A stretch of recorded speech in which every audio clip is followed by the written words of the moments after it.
1981, nangandam ang katawhan sa agad na Guam alang sa kasaulugan sa ika-20 katuig anibersaryo nila isip usa ka diocese sa agad na Guam. Dinhi, nadiskubrihan ang usa ka manuscripts, taliwa silang preparasyon.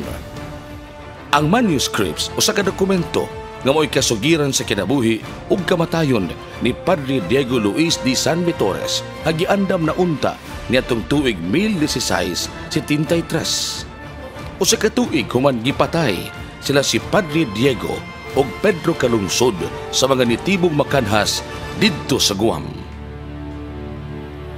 Oktubre 6, 1985, nalakip sa listahan sa mga balaan si Padre Diego human si anhing Papa Juan Pablo II mideklarar kang Padre Diego nga usa na ka biyato. Atos mag-beatify ni anhing Santo Papa Juan Pablo II, makadagan hinganli o malitok ang pangalan ni Pedro Kalungsod nga mo'y kaabag sa Pari Hisueta sa misyon sa Guam. Kini mo'y nakaaghat sa kanhing Arsobispo sa Sugbo, Archbishop Emeritus Ricardo Cardinal Vidal, nga sugdan ang investigasyon ug pagpanuki-duki kabahin sa pagkatao ni Beato Pedro Kalungsod. 1994, pormal nga mihangyo si Archbishop Ricardo Cardinal Vidal ngadto sa Vatican aron kasugdan ang proseso sa beatifikasyon ingon man kanonisasyon ni Pedro Kalungsod. Marso 1997, tulo ka tuig una mitugot ang Vatican sa hangyo sa talahurong kardinal sa dihang ang Sacred Congregation for the Causes of Saints miaprobar sa usa ka akta alang sa usa ka diocesan beatification process. Si Monsignor Eldebrando Leison mo'y vice postulator alang sa maong katuyuan. 1999, hingpit na nga nakumpleto ang Positio Super Martirio, usa ka dokumento na gisubmiter sa simbahan sa Sugbo alang sa Sacred Congregation for the Causes of Saints didto sa Vatican. Dakong porsyento sa maong Positio Super Martirio gibase ang ubang kasayuran sa pagkatao ni Beato Pedro Kalungsod at sa beatifikasyon ni Padre Diego Luis de San Vitores. Enero tuig 2000, iaprobahan ni anhing Santo Papa Juan Pablo II ang usa ka dekreto alang sa beatifikasyon ni Pedro Kalungsod nga madakog karabutan ang pagkamartir ni Pedro Kalungsod.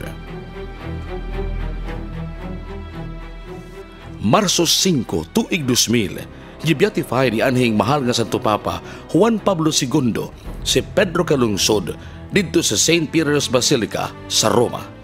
Gidahig ni anhing Santo Papa Juan Pablo II ang dili hitop nga paghigugma ug debosyon ni Pedro Kalungsod sa mahal nga Birhen Maria ug sa Ginoo diha sa Santos nga Misa.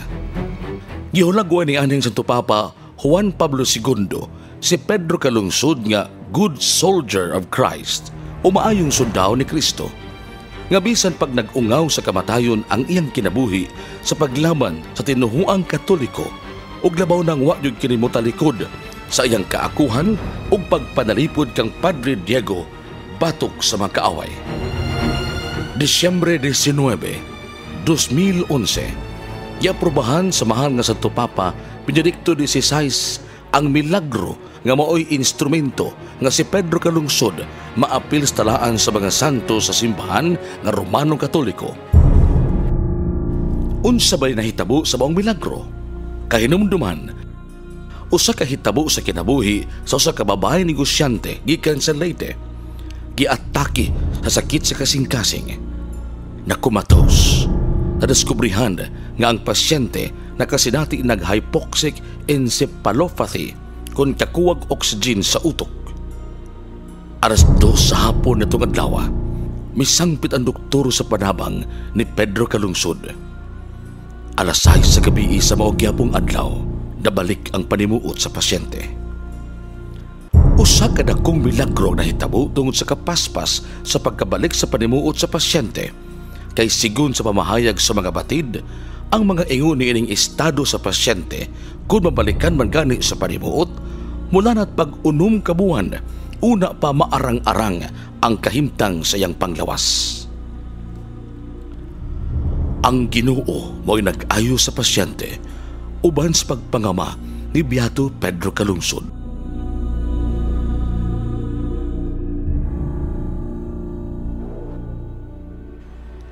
Kanonisasyon. Sangan sa Sacred Congregation for the Causes of Saints, si Cardinal Angelo Amato, may pahibaw ang gisertipikahan na ni Santo Papa Benedicto XVI nga usa ka milagro ang kaayuhan sa usa ka 50 anyos ka negosyante nga taga Leyte nga nabalik ang panimuot gikan sa pagkakumatos. Human ang doktor ni ini misangpit sa panabang ni Beato Pedro Calungsod. Pebrero 18, 2012, mihangyo si Cardinal Angelo Amato sangan sa Consistory for the Creation of Cardinals ngadto sa Santo Papa nga ipahibaw na ang petsa sa kanonisasyon sa bag-ong talaan sa mga balaan nga mamahimong santos. Oktubre 21, 2012, ang petsa nga ang mahal nga Santo Papa Benedicto XVI mitugot nga himuon nining adlaw ang canonization rites alang sa kasantusan ni Beato Pedro Calungsod atul sa kasaulugan sa World Mission Sunday. Si Beato Pedro Calungsod mo'y labing unang santo nga Bisaya o ikaduhang santo nga Pilipino human ni San Lorenzo Ruiz de Manila.